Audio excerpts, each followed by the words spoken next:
father's job. So this was Bruno's problem, and he didn't like this type of job for his father. So these things he was discussing with Maria. This is what we had seen last time.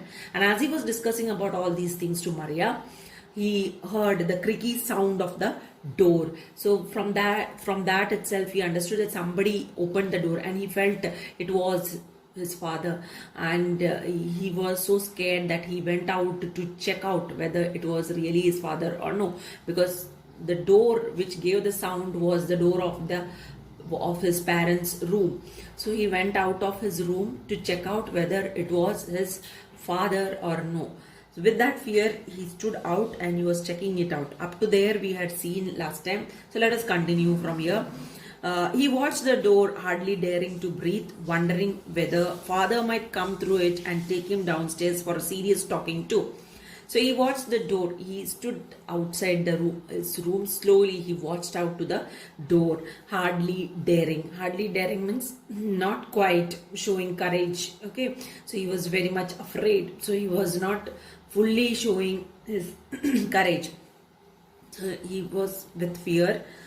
And that is what you can see, hardly daring to breathe. He was unable to breathe properly also. That is what you can see here.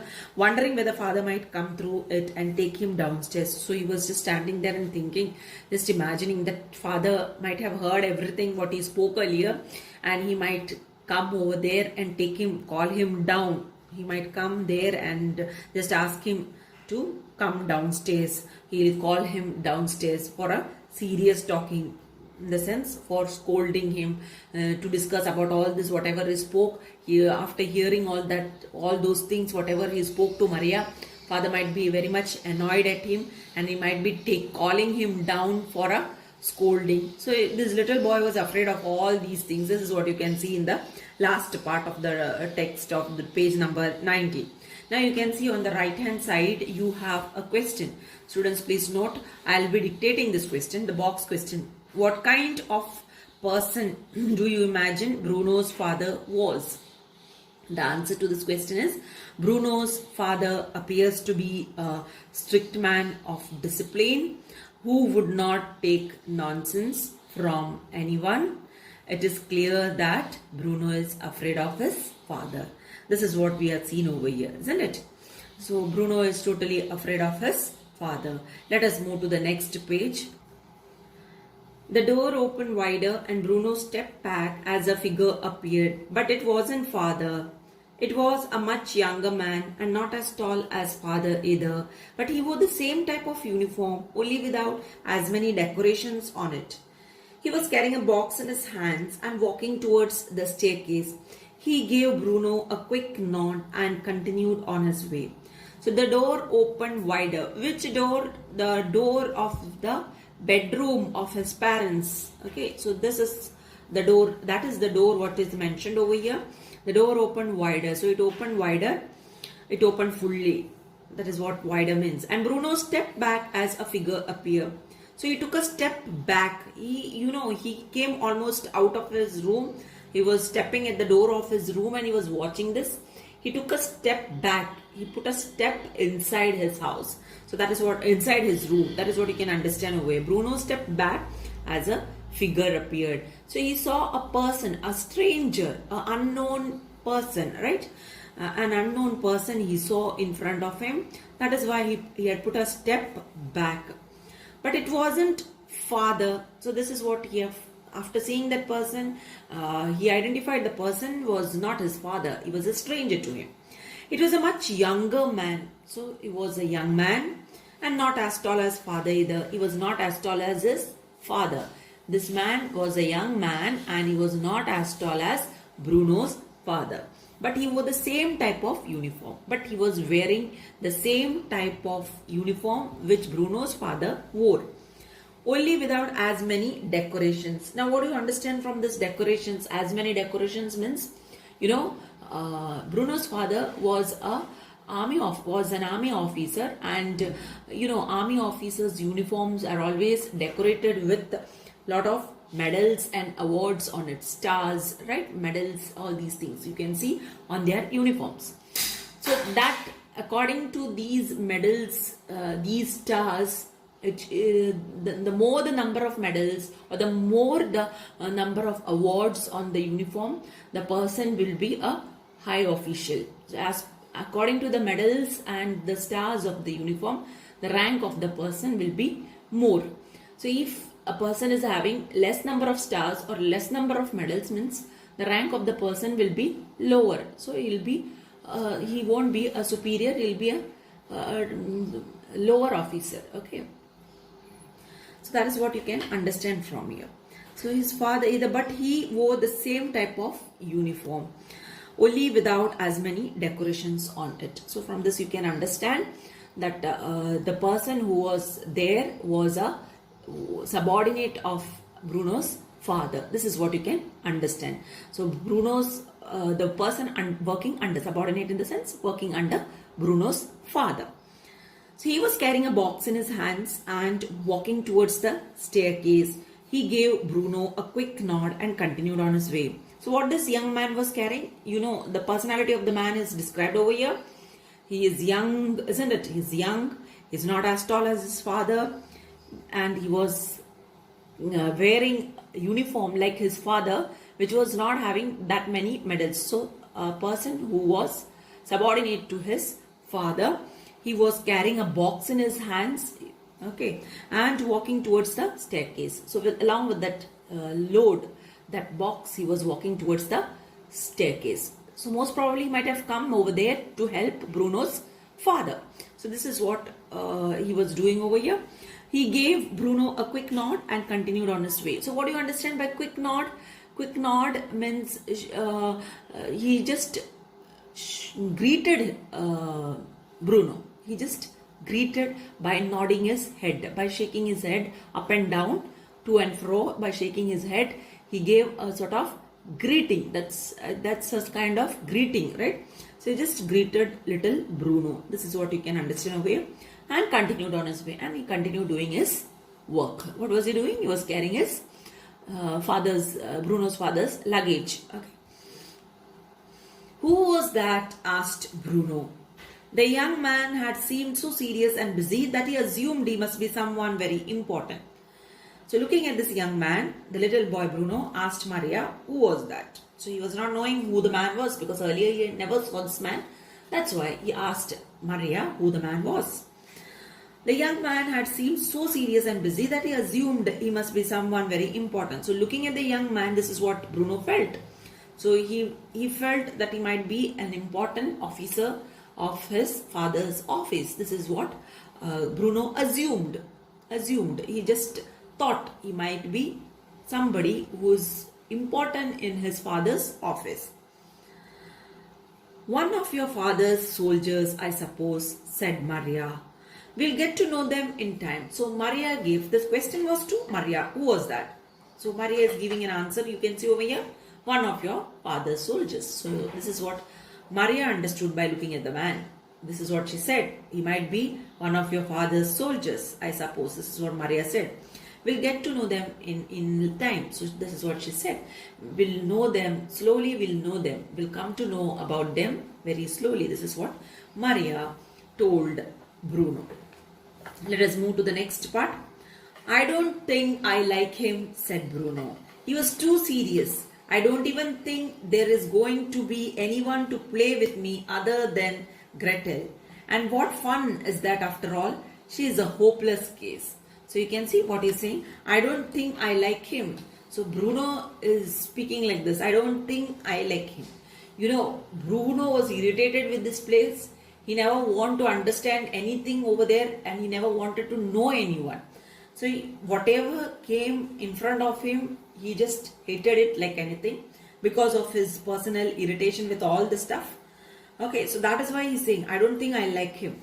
So without knowing the person, he says that I won't like him. This is, he made a opinion about the person whom he had seen, the young man, the soldier whom he had seen. So beforehand, before knowing him, he just evaluated the person like this. I don't think I like him. This is what Bruno said. He was too serious. So why don't you like him? Because he seemed to be serious. Because he was carrying the load, he have just nodded. Okay. But to Bruno, he seemed to be a very serious man and he didn't like his appearance at all.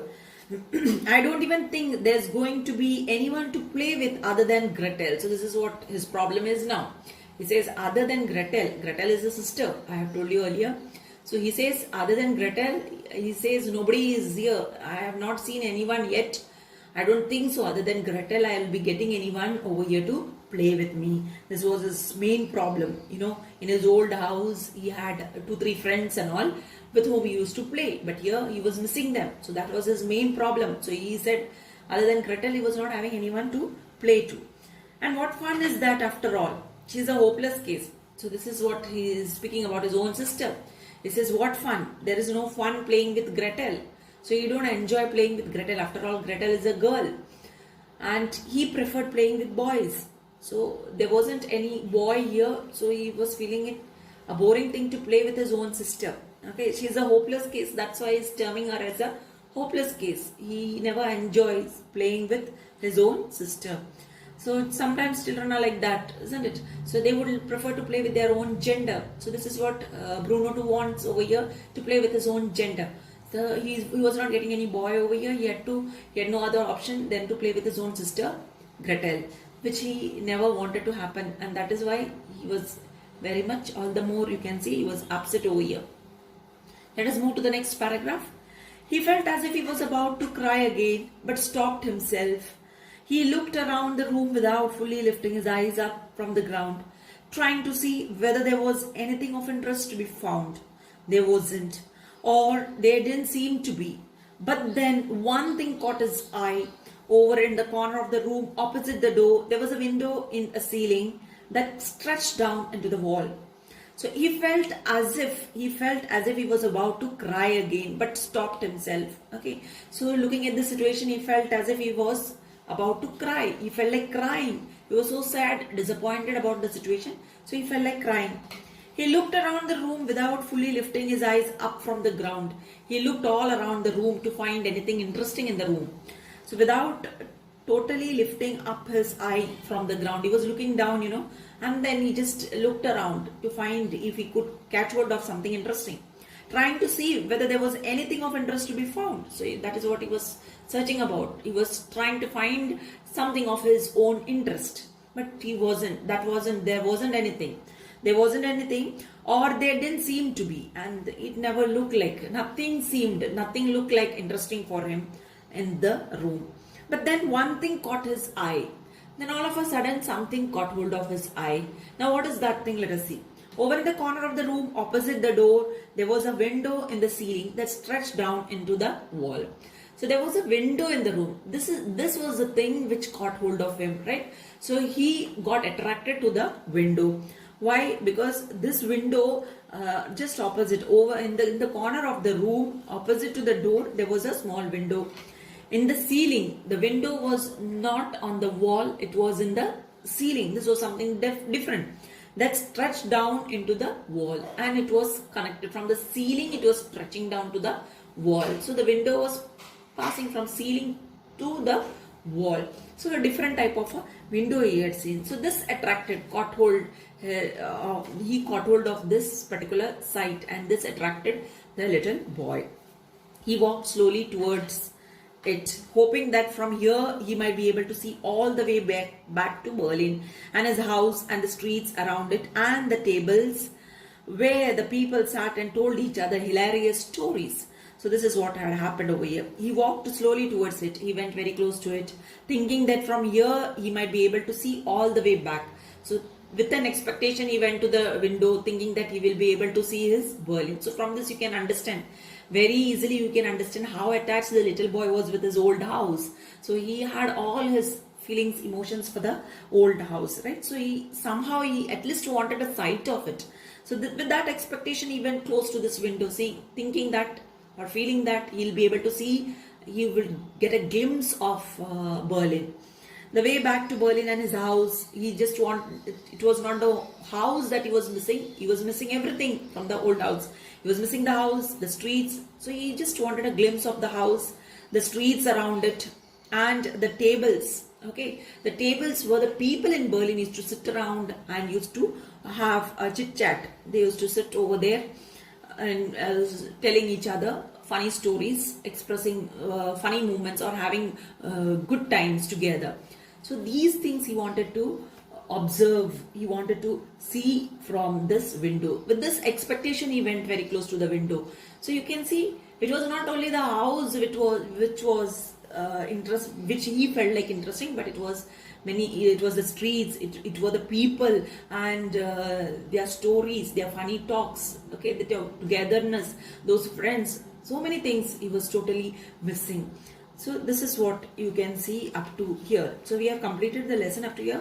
There's one more question on the right hand side in the box. You can see the question is like this: what words would you use to describe how Bruno felt at this point in the story? You can jot down the answer. Bruno felt sad, misplaced, and unhappy. He was homesick for a home they had left behind in Berlin. So from all these things you can understand the little boy was homesick. He was homesick with the old house, isn't it? So that attachment was with the old house. He was not at all interested in the new house, new surrounding, new place, new people, isn't it? So all these things you can see over here. With that, let us wind up.